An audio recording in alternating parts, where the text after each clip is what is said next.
এই অবস্থায় আল্লাহ হযরত নূহ আলাইহিস সালামকে নবী বানিয়ে পাঠালেন। কোন পৃথিবীতে কেমন অবস্থায়?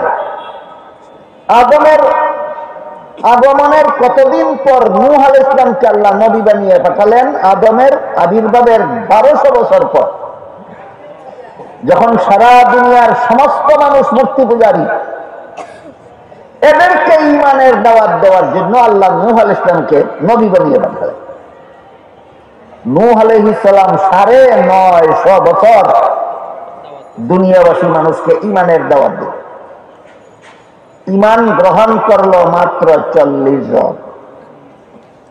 কতদিনের দাওয়াতে কতজন ঈমান আনলো? এই যে কুফর নামের আত্মার ক্যান্সারে আক্রান্ত, এরা সুস্থ, এদের মধ্যে সুস্থ হলো মাত্র 40 জন, আর বাকি সবাই কুফরি রোগে আক্রান্ত অবস্থায় মরণবরণ করে।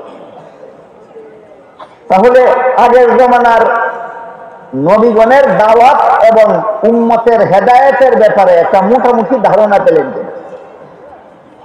এই ধারণার আলোকে বুঝে নিন, নবী দুনিয়াতে আসতেন, দীর্ঘদিন দাওয়াত দিতেন, কিছু মানুষ ঈমান আনত, নবী দুনিয়ার থেকে বিদায় হওয়ার পরই এই ঈমানদারেরা আবার বেঈমান হয়ে যেত।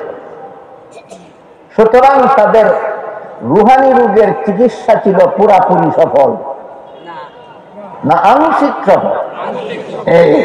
এই কথাটাই আমি আপনাদের বোঝাবার চেষ্টা করি। আগের আমলের নবীগণের পৃথিবীতে আসা পৃথিবীর মানুষকে ঈমানের দাওয়াত দেওয়া ছিল আংশিক সফল। কিছু মানুষ ঈমান আনত, নবী বিদায় হওয়ার পর আবার তারা সবাই বেঈমান হয়ে যেত। এইভাবে নবী আসতে লাগলেন, দুনিয়ার মানুষের আধ্যাত্মিক রোগের চিকিৎসা করতে লাগলেন।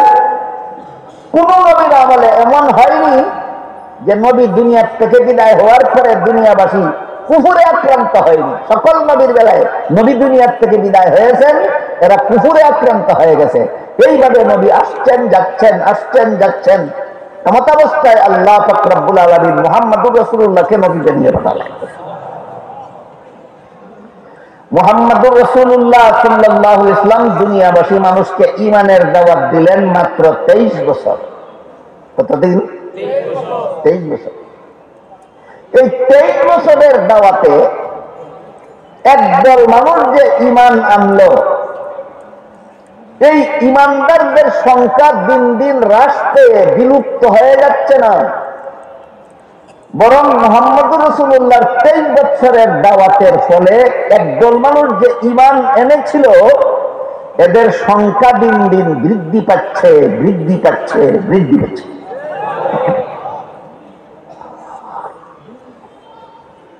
রাসূল যখন দুনিয়াতে ছিলেন তখন সরাসরি 1.5 লক্ষ মানুষ রাসূলের হাতে ঈমানদার হয়েছিল। আর বর্তমান দুনিয়াতে 250 কোটি ঈমানদার দুনিয়াতে আছে।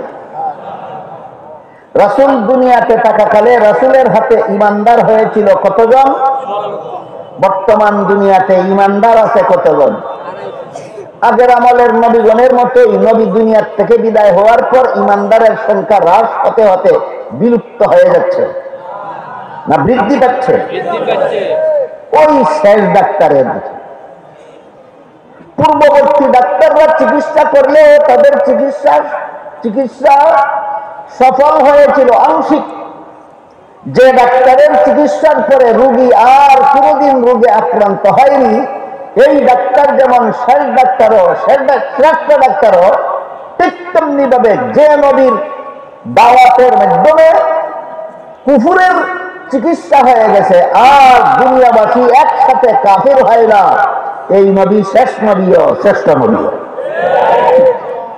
সুদা কথায়, যে ডাক্তারের চিকিৎসার পর আরো ডাক্তারের দরকার বাকি থাকে, ইনি যেভাবে শেষ ডাক্তারও হতে পারেন না, শ্রেষ্ঠ ডাক্তারও হতে পারেন না, ঠিক তেমনি ভাবে যে নবীর আবির্ভাবের পরে কিয়ামতের আগে আর কোন নবীর দরকার বাকি থাকে না, ইনি শেষ ডাক্তারও, শ্রেষ্ঠ ডাক্তারও।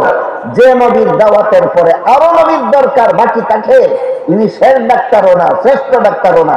যে ডাক্তারের চিকিৎসার পরে আর কোন ডাক্তারের দরকার বাকি থাকে না, ইনি শেষ ডাক্তারও, শ্রেষ্ঠ ডাক্তারও।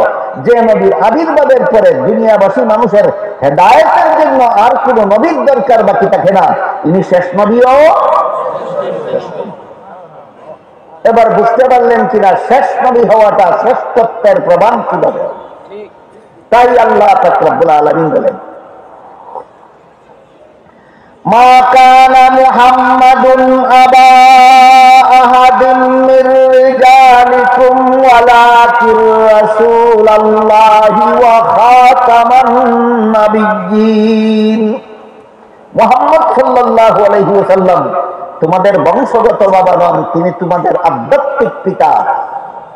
আর অন্যান্য নবীর মতো আধ্যাত্মিক পিতা নন। অন্যান্য নবী আধ্যাত্মিক পিতা হতে পারেন, কিন্তু খাতামুন নবিয়্যিন নন। একমাত্র তোমাদের নবী মুহাম্মদুর রাসূলুল্লাহকে আমি খাতামুন নবিয়্যিন বানিয়েছি, যে নবীর পরে কিয়ামত পর্যন্ত দুনিয়াতে ঈমানদার হতেই থাকবে, হতেই থাকবে। কোনদিন ঈমানদারের দল বিলুপ্ত হয়ে যাবে না।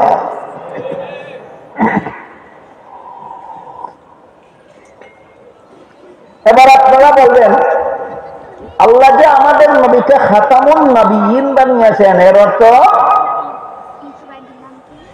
শেষ নবী। এর অর্থ শেষ নবী।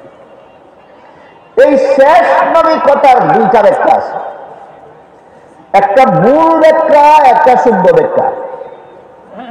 দুইটা ব্যাখ্যার পার্থক্য সাধারণ মুসলমানদের জানা না থাকার কারণে কাদিয়ানীরা মারাত্মক রকমের একটা বিভ্রান্তি ছড়িয়ে অনেক সরল মুসলমানকে কাদিয়ানী বানিয়ে ফেলে। যেহেতু আল্লাহ পবিত্র কোরআনে আমাদের নবীকে খাতামান নবিয়্যিন উপাধি দিয়েছেন, তিরমিজি শরীফের বর্ণিত হাদিসে রাসূল তার অর্থ করেছেন শেষ নবী। কাজেই আমাদের নবীকে শেষ নবী মানে না, এর মানে হলো কোরআন মানে না। যে কোরআন মানে না সে মুসলমান থাকে না।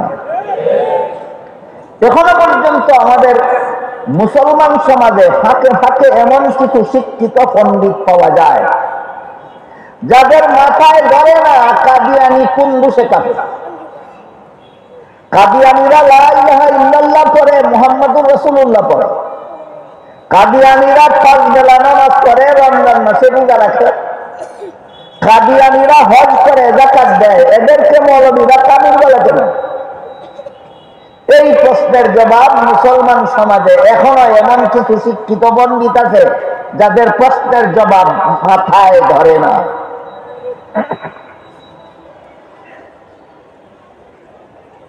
এই জন্য কাদিয়ানী কাফের কেন, এই প্রশ্নের কারণে যেন কোন মুসলমান বিভ্রান্ত না হন, এই জন্য বলছি। এক হাদিসে আল্লাহ রাসূল পরিষ্কার ভাবে বলে দিয়েছেন, 6টা কথা যারা বিশ্বাস করে এরা মুমিন। এই 6 কথার কোন কথা যদি অমান্য করে তখন সে কাফের হয়। বলেন, মুমিন হওয়া কাফের হওয়া একটা অস্পষ্ট ব্যাপার না সুস্পষ্ট? এত সুদা কথা না বললে তুমি কিসের শিক্ষিত, কিসের পণ্ডিত, এত সুদা কথা শিখো না কেন? এক হাদিসে উল্লেখ আছে, মুহাদ্দিসিনে কেরামের পরিভাষায় হাদিসটাকে হাদিসে জিবরিল বলা হয়। জিবরিল ফেরেশতা রাসূলকে প্রশ্ন করেছিলেন, ঈমান কাকে বলে? জবাবে রাসূল বলে দিয়েছেন, 6টা কথা বিশ্বাস করার নাম না। এই 6 কথার কোনো এক কথা যে অমান্য করবে সেই বেঈমান কাফের হবে। 6 কথার প্রথম কথা হলো আল্লাহ বিশ্বাস করা। 2 নম্বর কথা হলো ফেরেশতা বিশ্বাস করা। 3 নম্বর কথা হলো আসমানি কিতাব, কুরআন আসমানি কিতাব কিনা, বাস কুরআন বিশ্বাস করা। 4 নম্বর কথা হলো নবী রাসূল বিশ্বাস করা। 5 নম্বর কথা হলো তাকদীর বিশ্বাস করা। 6 নম্বর কথা হলো পরকাল বিশ্বাস করা। রাসূল জিবরিলের প্রশ্নের জবাবে কত কথার বিশ্বাসকে ঈমান বলেছেন? এই 6 কথার কোন এক কথা যদি কেউ অমান্য করে, অবিশ্বাস করে, তখনই তার ঈমান থাকে না, সে কাফের হয়ে যায়। যেমন ধরুন, কেউ যদি বলে আমি আল্লাহ বিশ্বাস করি না, বলুন আপনারা সে ঈমানদার থাকে না কাফের হয়ে যায়? কেউ যদি বলে আমি ফেরেশতা আছে বিশ্বাস করি না, কাফের হয়ে যায়। কেউ যদি কোরআনের কোনো কথা বিশ্বাস করে না,